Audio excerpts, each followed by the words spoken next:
Good evening, everybody, and welcome to this webinar that will explore what we learned from Cowslips when lots of people across Europe went out and surveyed cowslips this year. We're just going to wait for a few more people to join us, so if you bear with me. And while we're waiting for people, just to run through a couple of housekeeping things. I'm sure there's going to be lots of questions tonight. If you can put your questions in the Q&A, I'll be monitoring the questions.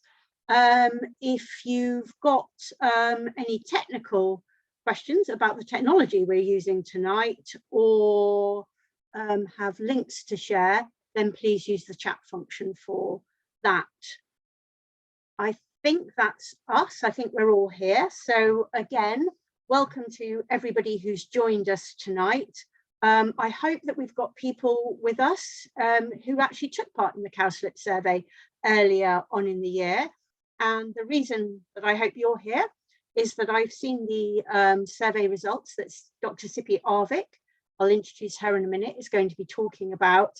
And I think it was a tremendous effort from the UK in terms of going out and counting cowslips. And I think it would be lovely for those surveyors who were with us tonight to hear about what their efforts have shown.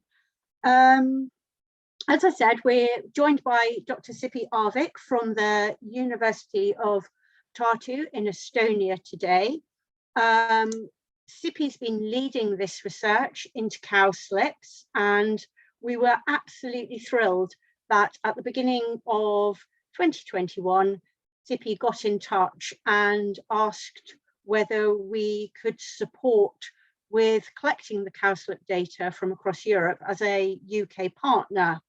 And of course, Plantlife said yes. We were absolutely delighted to, mainly because the research that Tsipe is looking at in respect to cowslips is to do with grasslands. And as many of you will know, for Plantlife, grasslands are a really important habitat. Research has shown that grasslands store up to 30% of the Earth's carbon. So grasslands are every bit as important as forests and other ecosystems in the fight against climate change. But we know that in the UK, we have lost 90% of our grasslands and meadows in the last 100 years. And we've seen a decline in biodiversity in these habitats too. And it's not just flowers that are affected. Pollinators such as bumblebees and butterflies are declining as a result of habitat loss. And Tsipe's research in cowslips explores what's happening to the grassland habitat, if you like. So I'm going to stop talking now and hand over to Tsipe. So I'm going to stop sharing my screen, and Tsipe's going to share her screen. And Tsipe, thank you very much for joining us tonight. Thank you for giving me this great opportunity again to talk about what we have been doing. So I hope it works now. Yes, maybe some of you there were also attending the seminar or webinar in spring, where we first introduced this topic. So in this webinar, I will make a brief summary why we started this citizen science campaign, and we'll give a very, let's say, preliminary insight into the first results, very, very interesting results, which we are actually continuing to more intensely analyze in the next months. But yes, so people often ask from me that cowslips, why cowslips? What is the thing with these cowslips? And this project actually has given us a good, let's say, opportunity to introduce the topic of grasslands and problems related to grassland loss. So we often actually also start from the topic of grasslands, the semi-natural grasslands, and And this is actually the ecosystem where we are not studying not only cowslips in Estonia as well, but many other species. And let's say our parent generation of ecologists in Estonia, they were very keen in grasslands, and they were particularly interested in the reasons, examining the reasons behind the exceptional biodiversity in these grasslands. And then there is one graph reminding about this exceptionality of species numbers of temperate grasslands. So we really have our own biodiversity hotspots in Europe, that we are usually at global scale used to treat tropical rainforests, talk about them as biodiversity hotspots, but in Europe we have grasslands, these hotspots, and particularly at this smaller scale, at this quadrat 1 square meter, we are working usually as plant ecologists. So how many plant species can you find on this 1 square meter? And for example, a number from Estonia, well, this is pretty high. Usually it's not so high. It's 76 vascular plant species per 1 square meter. So it is a very high richness. Our generation of ecologists are dealing with a bit more gloomy topic related to grasslands. So it's mainly focusing on the consequences of grassland loss on grasslands biodiversity. Felicity already mentioned that the grasslands have been declined in the whole of Europe, in England, in the whole of United Kingdom. So the trend has been the same for Estonia as well. So for Britons, so there's this article about Britain's wildflower meadows. So there are only 3% basically left. Maybe not all of them are also in good condition anymore. And the same has happened in Estonia. Perhaps the land use change was not so abrupt here, but still we have lost, as you see this curve here, over the past century, we have lost more than 90% of these grasslands, and particularly severe has been the decline of the area of wooded meadows. This is this spectacular habitat where this 76 species of plants were recorded per 1 square meter.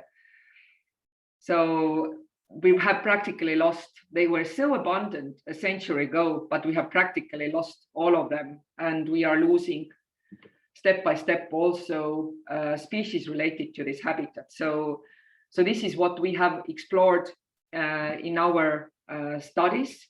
In the working group we work at and do our studies is landscape biodiversity work group in the University of Tartu. But we also try to look into future, be more positive, and to explore how much is still there left, because biodiversity does not respond immediately to landscape change and habitat loss. The species, particularly many grassland plants, they are long-lived and can stay there for quite a long time. So they give us a window of opportunity for restoration and recovery. So we explore what are the patterns, what are the possibilities, the potential for restoration, and what are the best tools and methods for maximizing these restoration efforts for biodiversity.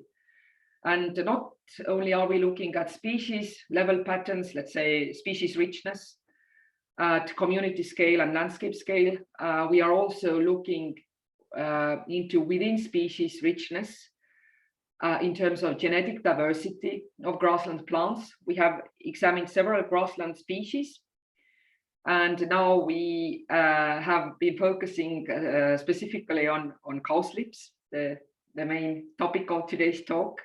So why this genetic diversity is also important, not just the species being there, but the variability within species. These genes, they are like building blocks for evolutionary change, and there are like issues of global change, issues of climate change, and the presence of the variability of these evolutionary building blocks. It's necessary so that the species can really respond to these changes. When there are the number of these building blocks are decreasing, then the species have less chances to survive all these environmental pressures. So this is where we started with cowslip, looking at the genetic diversity of cowslip as a characteristic grassland plant in Estonia, at least, and also in Britain, I think. So it has really been a very common species. You see, it can be actually found, or has been found throughout Europe, with the exception of very northern part of Europe and south. And it has been often related to these rural landscapes, traditional management of grasslands and so on. But due to this landscape change, land use change, it has decreased in many countries, and it has in some countries even become really rare. And for Britain, it's also fairly widespread, but it has, I understand, also at a certain period of time, it has gone through a serious decline. And for example, for Northern Ireland, there have been, it has been documented less and less. So it's not so common anymore, as it has become rather rare there as well. It is a characteristic grassland plant, but it is characterized by a very obscure, let's say, phenomenon, a complex reproductive system, or complex marriage, as we say, which is called heterostyle. So this is expressed in, you can see it when you look at cowslips. You can see these morphological differences. I hope some of you did look at the cowslips this spring, did look at these morphological differences, that we can have cowslip individuals where you can see these male reproductive organs or stamens from above, while this female reproductive organ is hidden in the corolla. This we call S-morph or short-styled morph, because the style is short. And then we can also notice individuals which have flowers where you only see a small dot in the middle of the flower. This is the style, the female reproductive organ. In this case, it's long style. So it's, in short, we call it L-morph or pin, while these male reproductive organs are hidden in the corolla. So, but besides these morphological differences, it has a functional meaning as well. These morphological differences were noticed several centuries ago, but it was not before Charles Darwin who really started to think, why is it like this? There's nothing without meaning in nature. So, and after some experiments, and he also collected hundreds of cowslips with the help of his kids. He came to a conclusion that this is an adaptation to enhance outcrossing, because he noticed that not only are cowslips completely self-incompatible, so the pollen from the same plant cannot fertilize itself, but the pollen needs to get to another individual and also to another morph. So S-morph, pollen from S-morphs needs to get to L-morphs, and pollen from L-morphs needs to get to S-morphs, so that the fertilization can take place. And it is not only characteristic to cowslips, it's actually occurring throughout in many other Primula species and in some other plant families. And it's an adaptation to pollination, so pollination by pollinating insects. So the distance between these reproductive organs, stamens and style is also important, so that during pollination, no male gametes or pollen are unnecessarily wasted. Here you see a closer look of these flowers. So in the end of this year's campaign, we finally received some really nice illustrative materials from the participants of the campaign. We are very, very thankful. You see the close look, zoomed in look of L morph, the style, and an S morph. Because of this intramorph incompatibility, let's say, the ideal condition is when there are when S morphs and L morphs are equally present in a population. Usually when you go to a cowslip population, you usually find both S's and L's there. But it has been shown that that this ideal equal, we say like Darwin's balance, it can disappear during let's say quick or rather recent habitat loss, grassland loss in this case, which causes the abrupt decline of cowslip populations. So this ratio this ideal ratio may disappear. And in smaller populations, it's not very rare when you can have only one morph left. And these populations, not only they are vulnerable because they are small, but they also are vulnerable because they simply don't have suitable mates. And as a result, as a direct consequence of this, one can also observe substantially lower seed set in such populations. And we observed something similar, or it was confirmed by our own studies in Estonian calcareous grasslands. We also found that this pattern to a certain point coincides with a decline in genetic diversity. So deviations from this equal balance will bring along also the decline in genetic diversity. And that is where we started to wonder what are the large-scale patterns of this more frequencies, that whether we can do it at a much broader scale. And then the idea of the citizen science project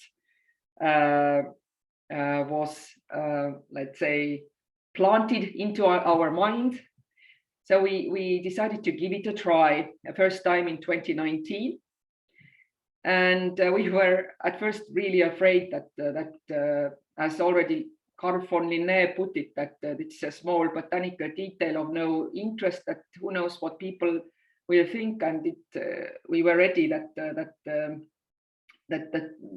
people are simply not so very interested in these small botanical details.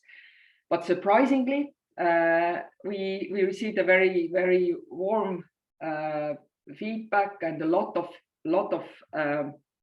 observations to work on. So we did some analysis and looked at the influence of landscape contexts and some other factors on these morph numbers all across Estonia submitted to us, and found some very, very let's say surprising patterns, which only raised only new questions, which is why we decided to dig deeper and in this year also to include some other countries from the rest of Europe to explore whether the patterns we observed in Estonia are somewhat similar or different in different countries, in different landscape contexts.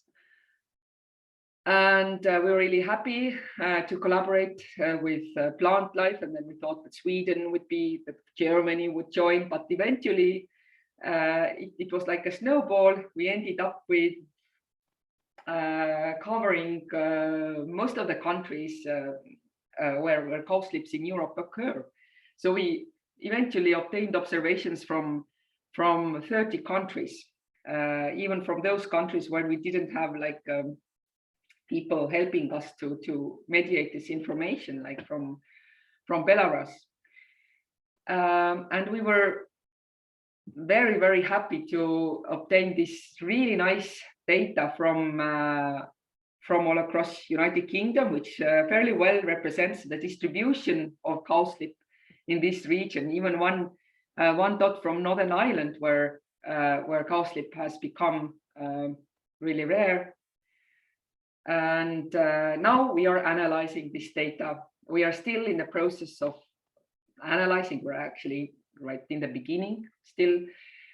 So we obtained information about this morph frequencies from nearly 3.5 thousand locations from all across Europe, from hundreds of thousands of cowslips. Of course, like not in all countries. Like in some countries, it has become really, really rare, and it's maybe even problematic to do observation. You might need to have a special permit because cowslip has become a protected species. But we still received a lot of observations. Not all of them were about cowslips. Some were about oxlips and common primroses and some other primulas, which people actually notice are also heterostyle. So we actually have this data as well, so we can at some point compare these different species, perhaps. But that right now we're working with cowslips, and I must say that the data coming from UK was really of there was practically no misdetermination of cowslips for some other primula species. So really, really a nice data set. In total, so the very, very first numbers, these S's and L's all across Europe, they are fairly equal, but still there are slightly more S morphs in total, and also the pattern is reflected or seems to be reflected in UK. The difference is not like huge, but it's there, and this is something that we observed also in the first year in Estonia, where we actually observed even more S morphs. That was very surprising because there's no logical explanation why S morphs should be more abundant, because they should be more or less equal.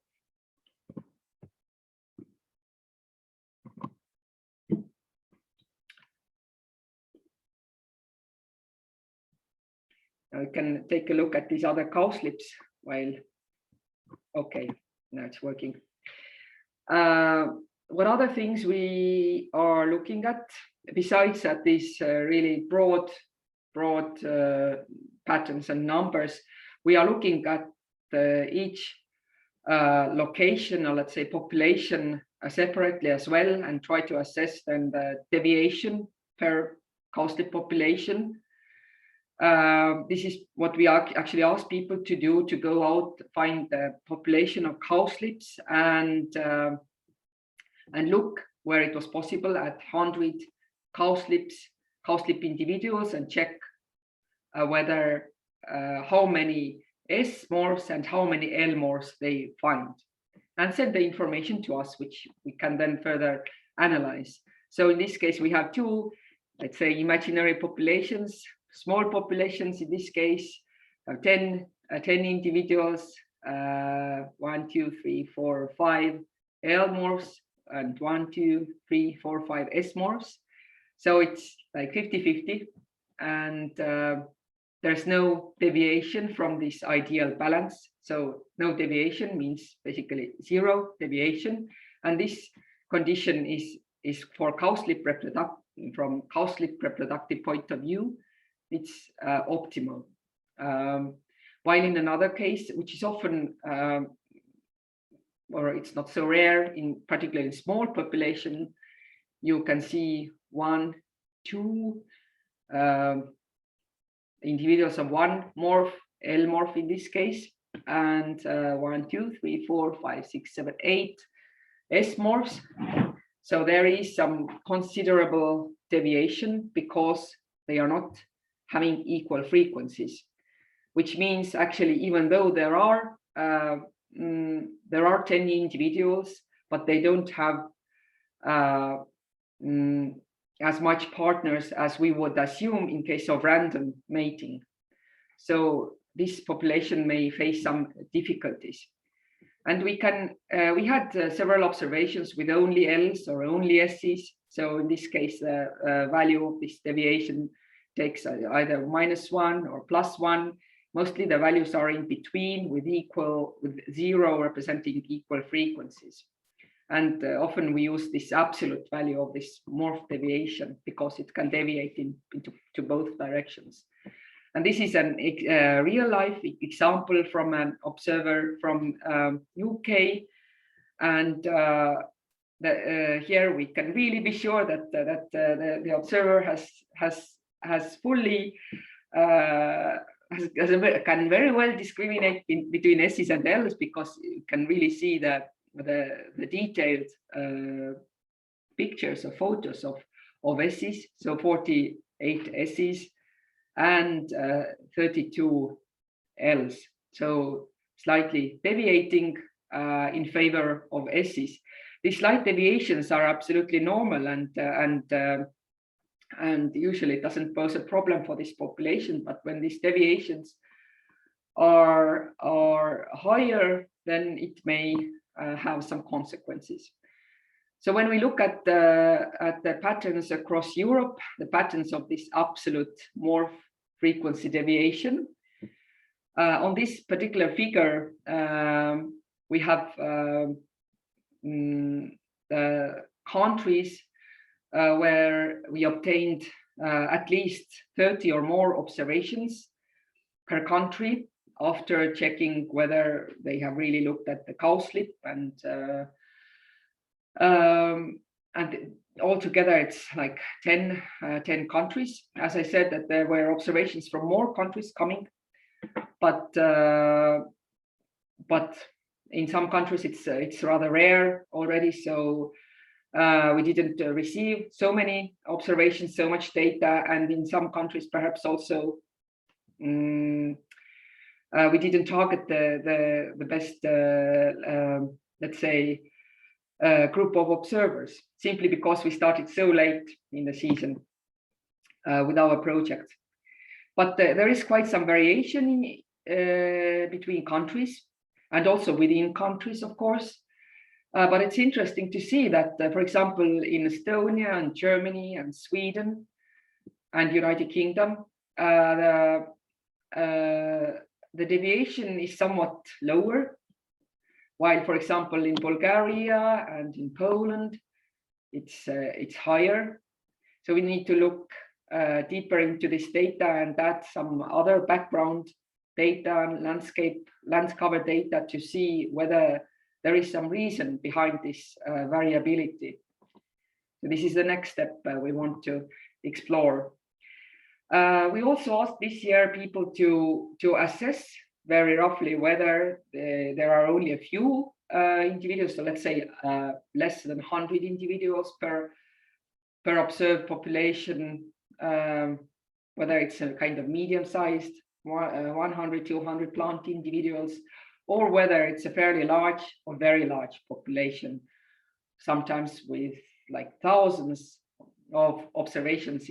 One of the comments from UK said that there are millions of cowslips, so you can really have like this enormous cowslip fields for some reason in some places. And the pattern is the same in Europe, in the whole of Europe, including United Kingdom, that in smaller populations we observe higher absolute morph frequency deviation, and in larger populations they are more equal. So it confirms again that the small populations are more vulnerable. And an interesting added let's say variable from UK's data was that people also could mark down which kind of habitat did they observe where the cowslips were growing. So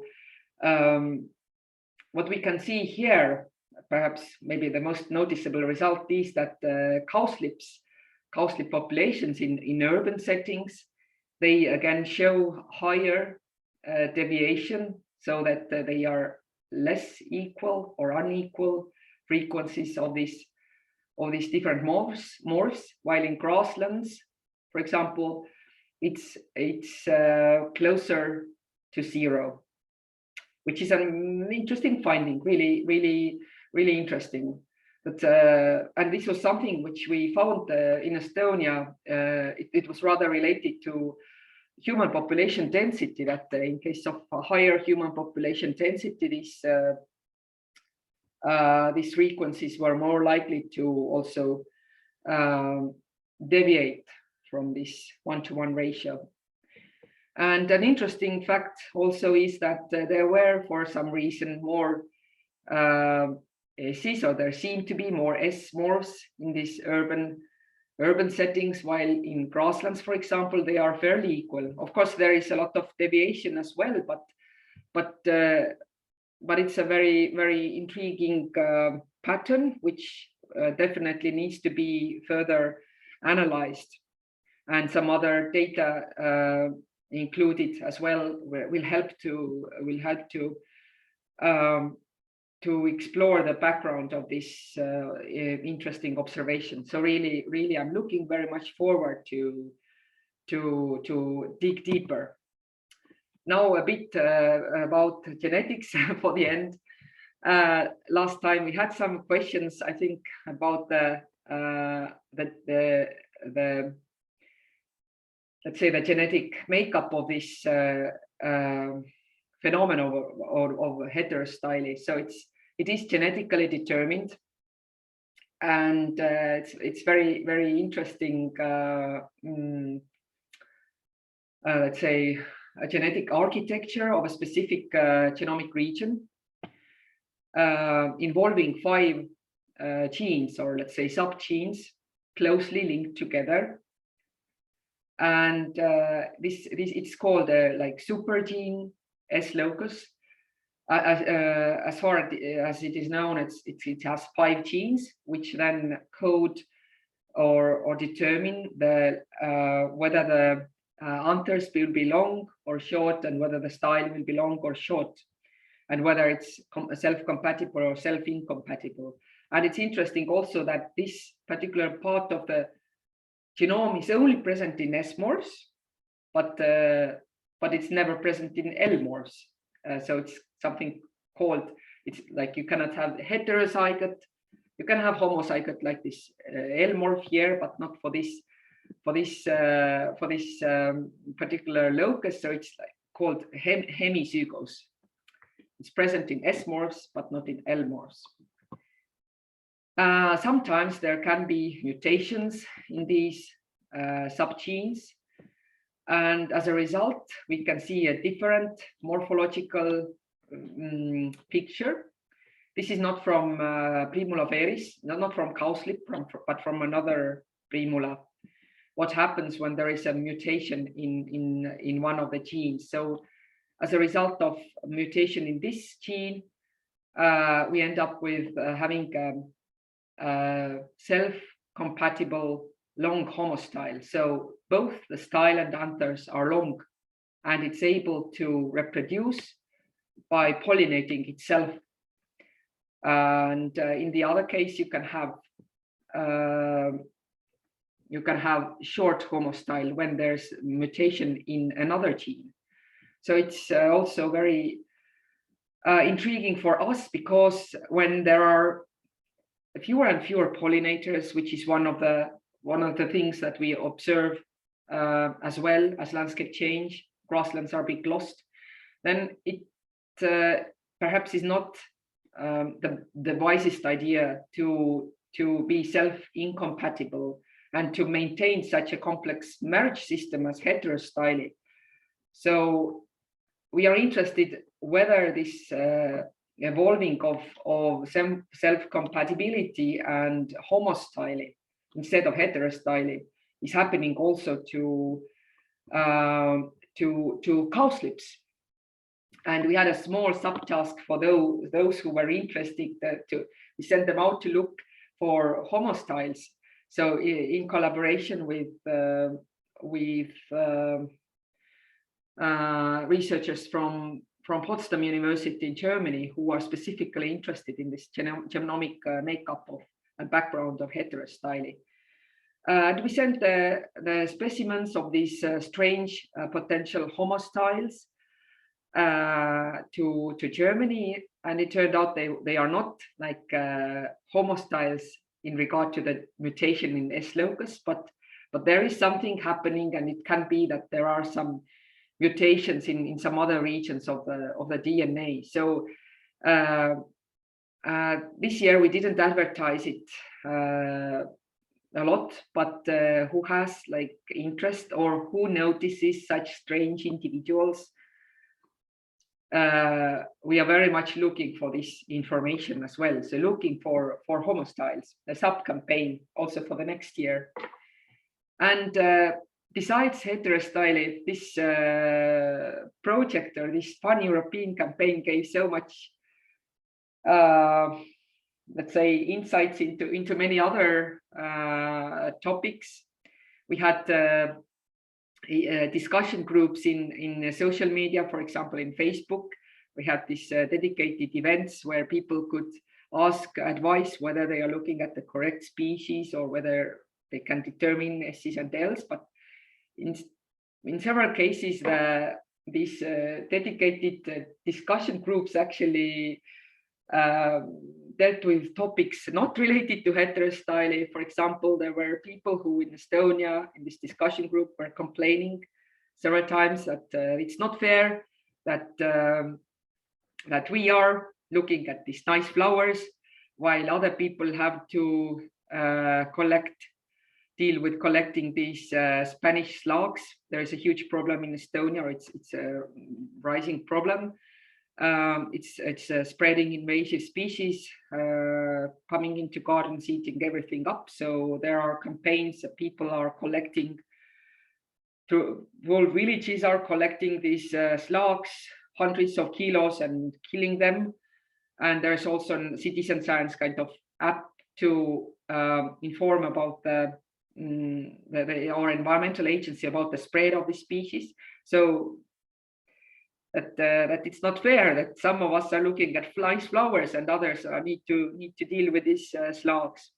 And in some regions there were like some hot political discussions in the Balkan regions instead of heterostyle issues.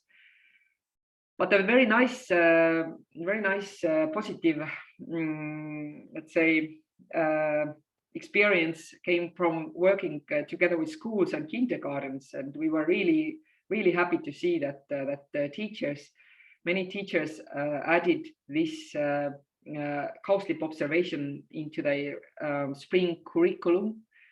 So some of the schools have been participating already from Estonia, for example, for the third year in a row. So it's really nice and really heartwarming. And another, like, we were also surprised that in some countries, the mainstream media was very keen on cowslips as well. As our Czech colleagues reported that media is really getting crazy about primulas, that give us some more information to feed them. And one of the best bits for also when looking at the data, it's not data itself, like heterostyle data, it's very interesting, but it's also very nice to read the comments. The people, in addition to this heterostyle information and some other information about the habitat and population size. They could also add whatever comments they felt like. And many people use these possibilities, and it was really nice to read that besides cowslips, people look at or notice many other things, starting from the arrival of birds in Estonia, looking at insects. Somebody reported that this year there are less insects on cowslips compared to the last year. And also I didn't look at yet, or we didn't look yet at the comments from the other countries, because we need to translate them, but from Estonia and UK, from UK as well, like people notice much more than just cowslips.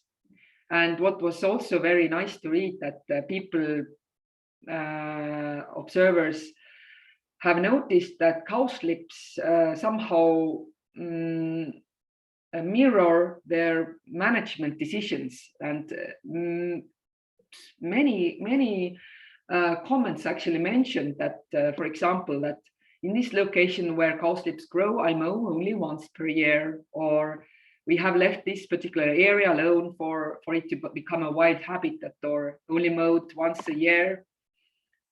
And that sheep grazed, there are sheep grazed there over winter, hay is cut late, and cowslip numbers are gradually increasing. And also measures that are helping some specific species, for example, butterflies, seem to be working for other species such as cowslips. So it's a pleasure to read these comments as well. So actually, and they have a high value for us as well. And another thing I noticed was that besides grasslands and meadows, people sent us observations from all kinds of other habitats where cowslips can also grow. From UK, several observations were submitted from graveyards and cemeteries. Really, I think perhaps some a bit overlooked biodiversity hotspots. In Estonia, at least, they are also hotspots for bird fauna. Then road verges, of course. In Estonia last year, about 1/3 of observations came from road verges. We didn't really propagate or announce it that people go and look at road verges, because our road management office would not approve this, that when cars stop at road verges for safety reasons. But still, a lot of observations come from road verges and former quarries and mines, field margins. So I think it's nice that people, observers, they see the effects of different management regimes. They see that this wildlife can be found also elsewhere besides the traditional grassland habitats. And perhaps we also should target our conservation activities towards these other types of habitats, which can offer substitutes for grasslands.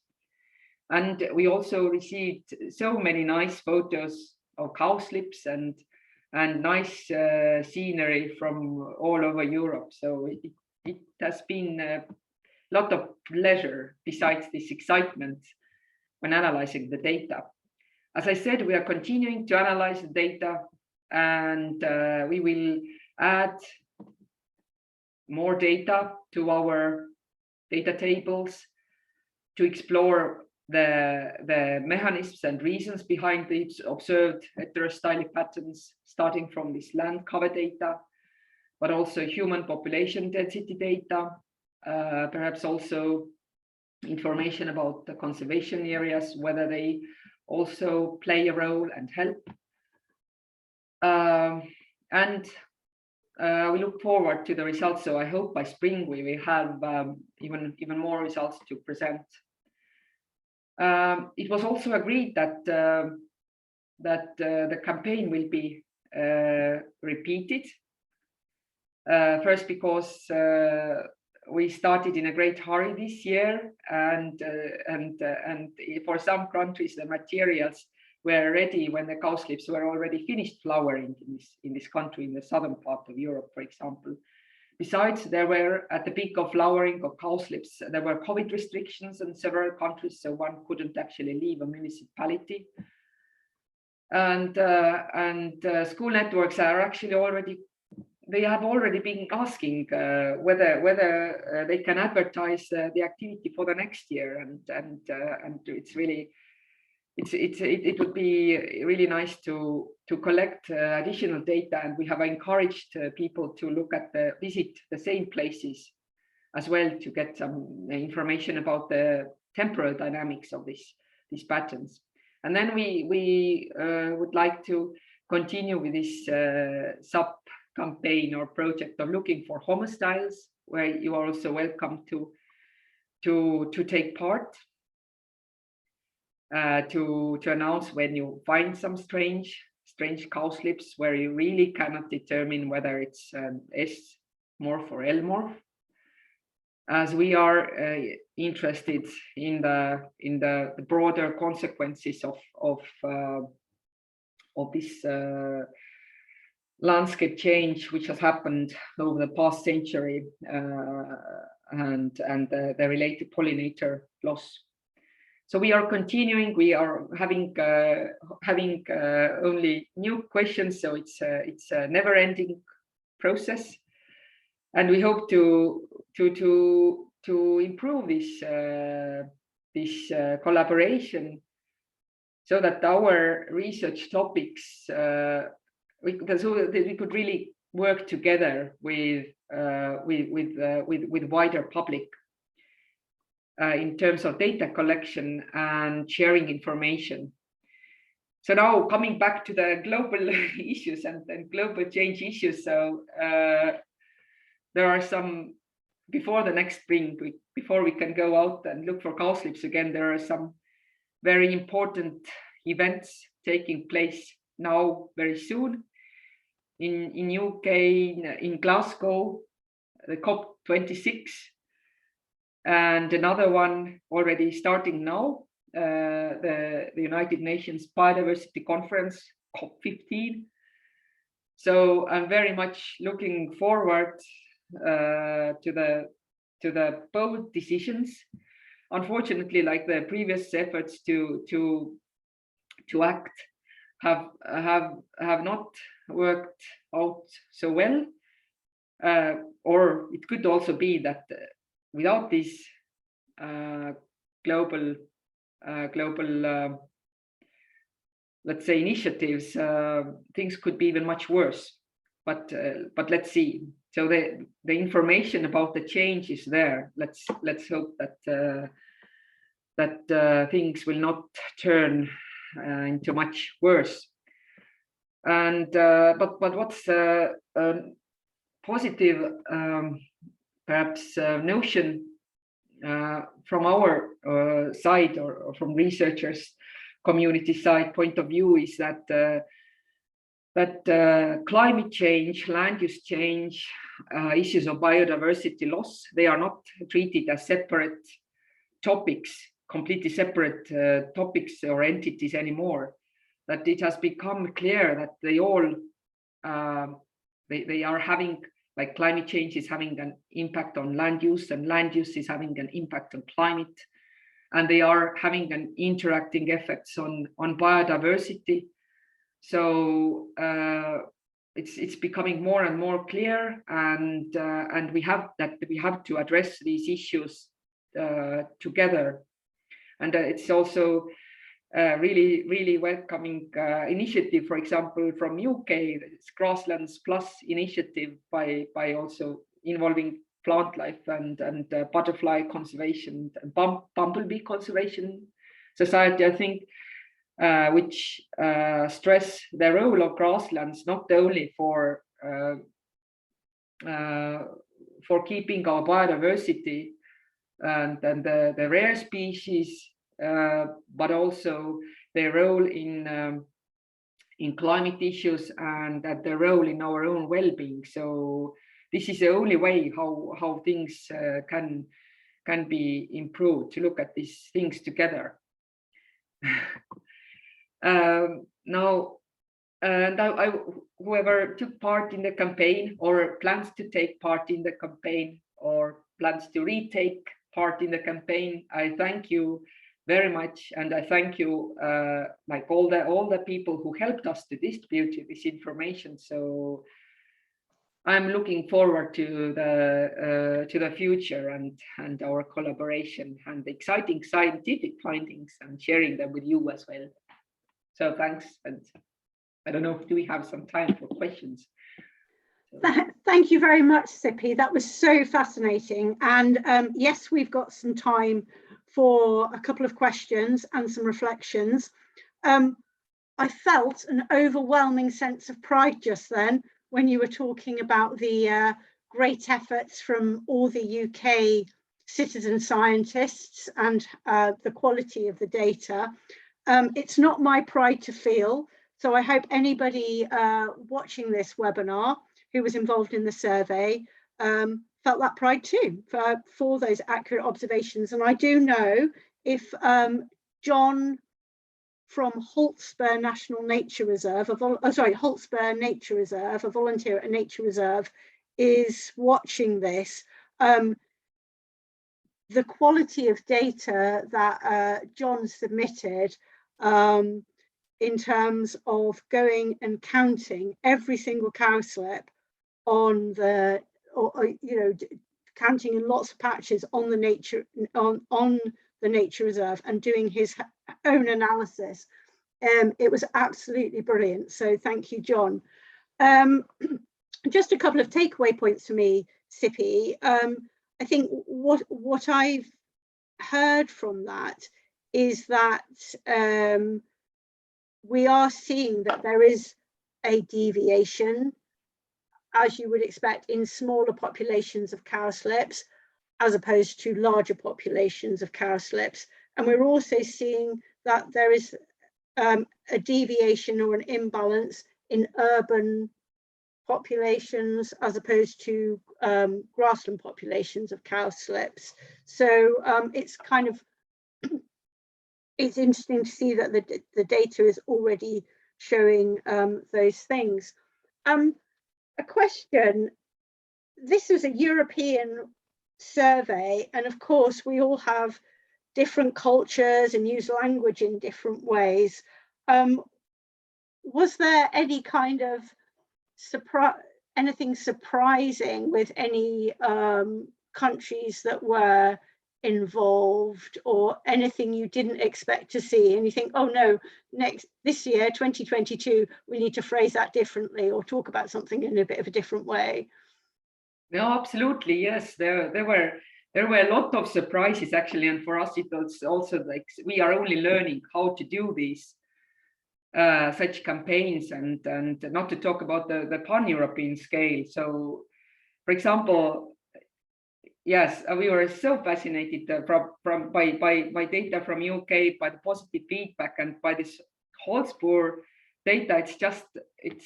It's just amazing, I must say. It's but then of course we had some like negative. Maybe it's not negative, but this is a cultural background and the experience in such community science or citizen science. In Estonia, it's just maybe like increasing the knowledge about such citizen science initiatives.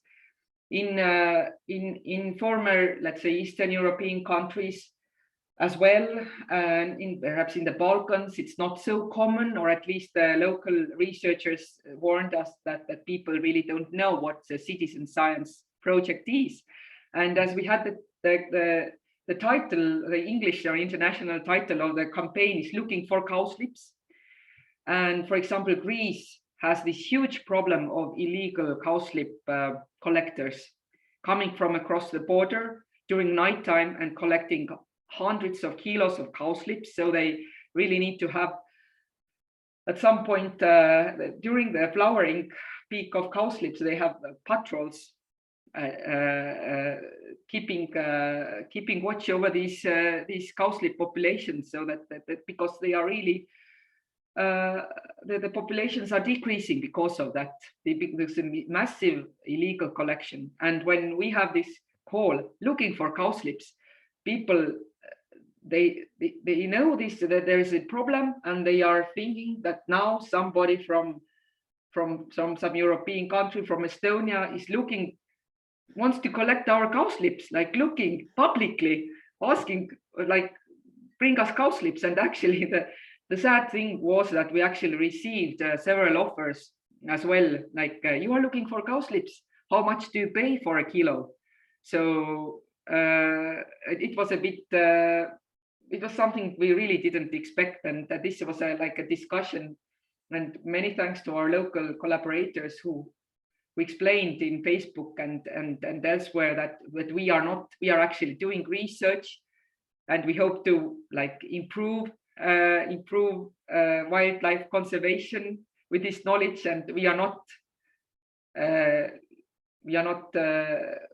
do not want to collect their cowslips. So it's we were not, like, totally, like, we were unprepared for such discussions.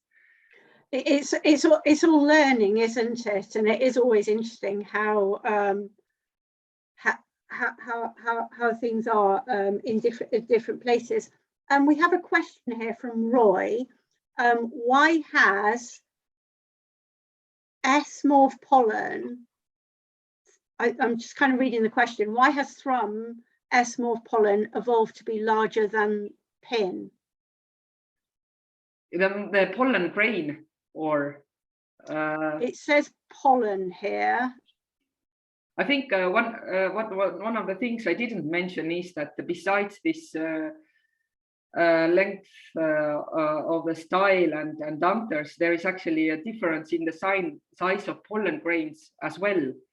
The pollen grains that can fertilize L-morph, that is the pollen from S-morph, they need to be bigger to be able to grow the tube into the female reproductive organ. So actually there is a difference in regard to pollen size as well.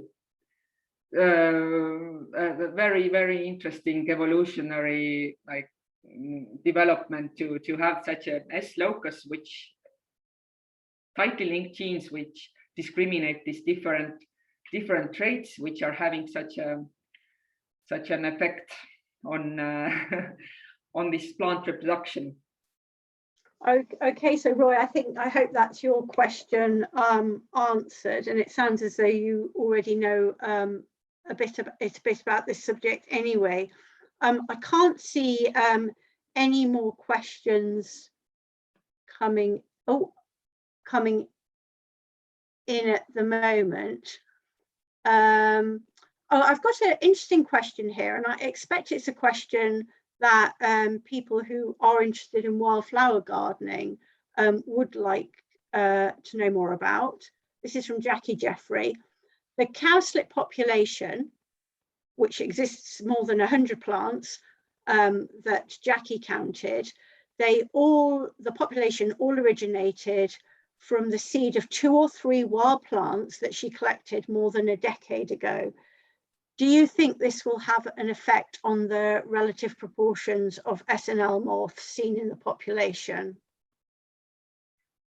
Very interesting question to look at. It's like also a bottleneck effect there, where we have only a few individuals, and it gives a start to the much larger population.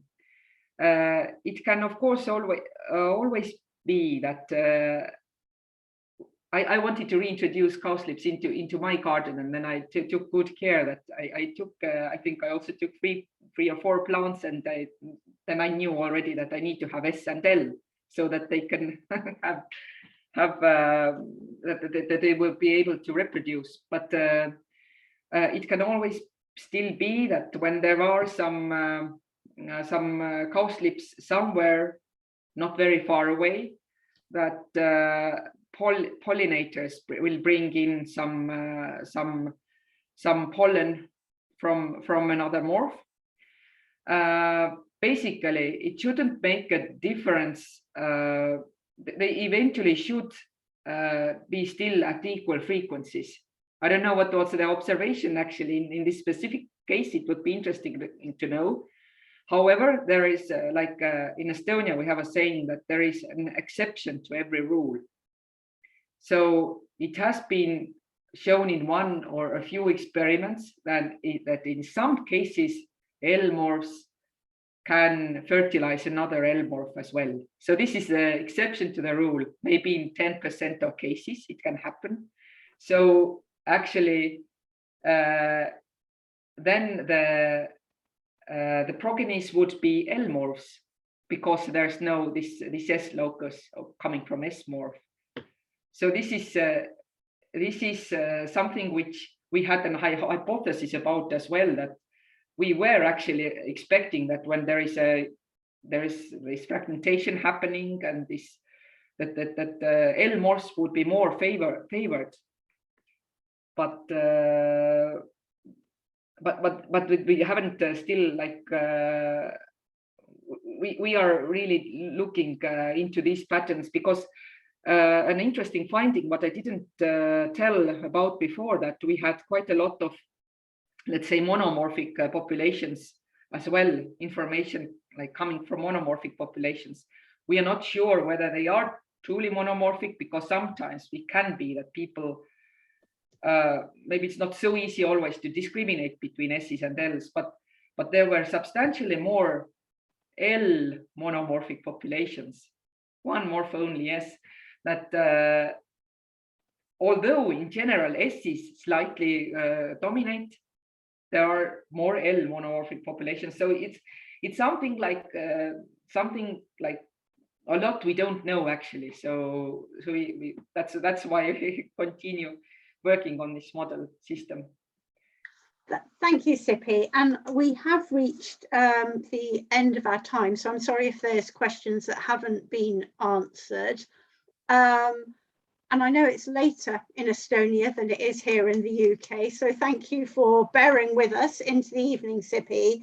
Thank you to everyone who's joined us. Tsipe's talked about grasslands. We have some really interesting webinars coming up in the next few weeks, so please do look at our program page, and we hope that you can join us again. And if you've been inspired, we hope that we will be counting cowslips with you across the UK when spring comes, or when late spring, early summer comes. So thank you once more, and good night. Thank you so much, and good night.